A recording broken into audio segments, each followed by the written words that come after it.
brought to you by ITEL.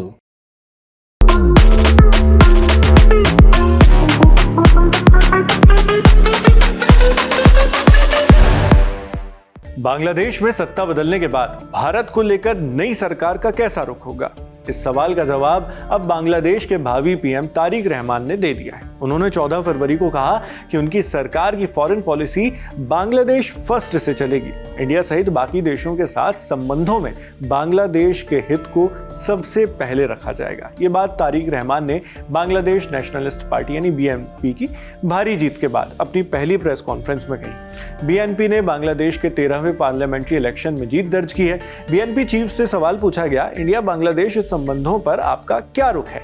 जवाब में तारिक बोले, बांग्लादेश के हित को पहले रखेंगे। कहते हैं, हमने विदेश नीति को लेकर अपनी स्थिति साफ कर दी है। बांग्लादेश और बांग्लादेशी लोगों का हित सबसे पहले आता है। बांग्लादेश और उसके लोगों के हितों की रक्षा करते हुए ही हम अपनी फॉरेन पॉलिसी यानी विदेश नीति तय करेंगे। इससे पहले प्रधानमंत्री नरेंद्र मोदी भी तारिक रहमान से बात कर चुके हैं। पीएम मोदी पहले राष्ट्राध्यक्ष हैं जिन्होंने बीएनपी चीफ को फोन करके बधाई दी। ये फोन प्रधानमंत्री नरेंद्र मोदी ने तब लगाया जब चुनावी नतीजों में यह दिखाई देने लग गया था, साफ साफ नजर आने लगा था कि बांग्लादेश की सेंटर राइट पार्टी बीएनपी चुनाव में 2/3 बहुमत के साथ बड़ी जीत हासिल कर रही है।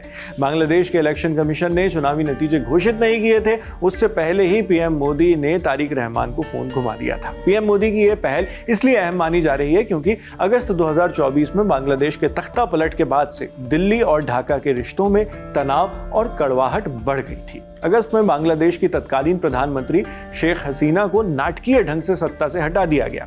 हसीना अपने पड़ोसी देशों में से इंडिया की सबसे करीबी रही हैं। ऐसे में इंडिया में उनकी मौजूदगी दोनों देशों के लिए डिप्लोमेटिक चैलेंज बनेगा।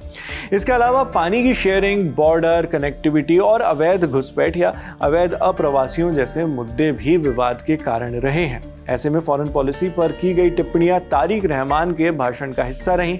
इसके अलावा उन्होंने देश की आंतरिक स्थिति की भी चर्चा की। बीएनपी चीफ कहते हैं, ये जीत बांग्लादेश की है, ये जीत लोकतंत्र की है, ये जीत उन लोगों की है जो लोकतंत्र की आकांक्षा रखते हैं और इसके लिए कुर्बानी दे चुके हैं। आगे बांग्लादेश के भावी प्रधानमंत्री ने देश की प्रमुख चुनौतियों जैसे अर्थव्यवस्था को बहाल करना, संस्थाओं को मजबूत करना और लॉ एंड ऑर्डर सुधारने का जिक्र किया। करीब 2 दशक बाद बीएनपी के सत्ता में लौटने की स्थिति में अब फोकस इस बात पर रहेगा कि तारिक रहमान के बताए सिद्धांत ठोस नीतियों में कैसे बदलते हैं। खासकर भारत के साथ संबंधों के मैनेजमेंट में, जो बांग्लादेश का सबसे बड़ा पड़ोसी और एक अहम इकोनॉमिक और स्ट्रेटेजिक पार्टनर है। इससे पहले शेख हसीना की सरकार में दोनों देशों के बीच लार्जली अच्छे रिश्ते ही रहे हैं। हालांकि सत्ता से हटाए जाने के बाद शेख हसीना की पार्टी बांग्लादेशी आवाम लीग को चुनाव लड़ने से रोक दिया गया था बांग्लादेश में।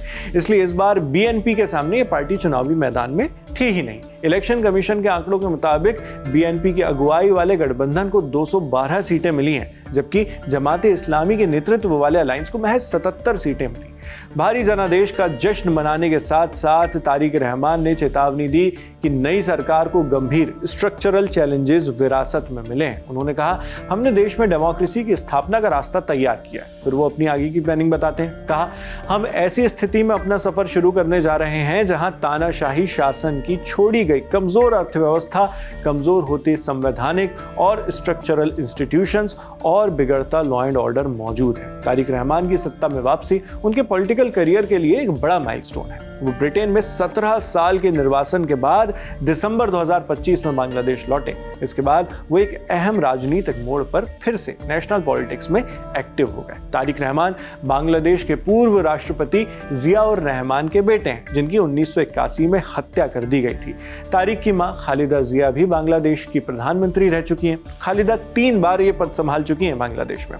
उनका नाम बांग्लादेश के इतिहास की सबसे प्रभावशाली हस्तियों में गिना जाता है और अब उसी नक्शे कदम पर उनके बेटे तारिक रहमान भी चल पड़े। क्या ये बांग्लादेश में पॉलिटिकल स्थिरता के लिए एक बड़ी घटना है या फिर सामने आने वाली चुनौतियां तारिक के लिए एक बड़ा रोड़ा बनकर खड़ी होंगी? जो भी होगा, खबरें हम आप तक लगातार लाते रहेंगे।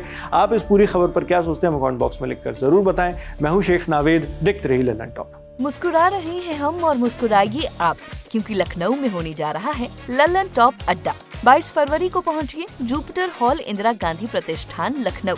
एंट्री सुबह 11 बजे से शुरू होगी। फ्री रजिस्ट्रेशन के लिए क्लिक कीजिए the lallantop.com वेबसाइट पर दिए बैनर पर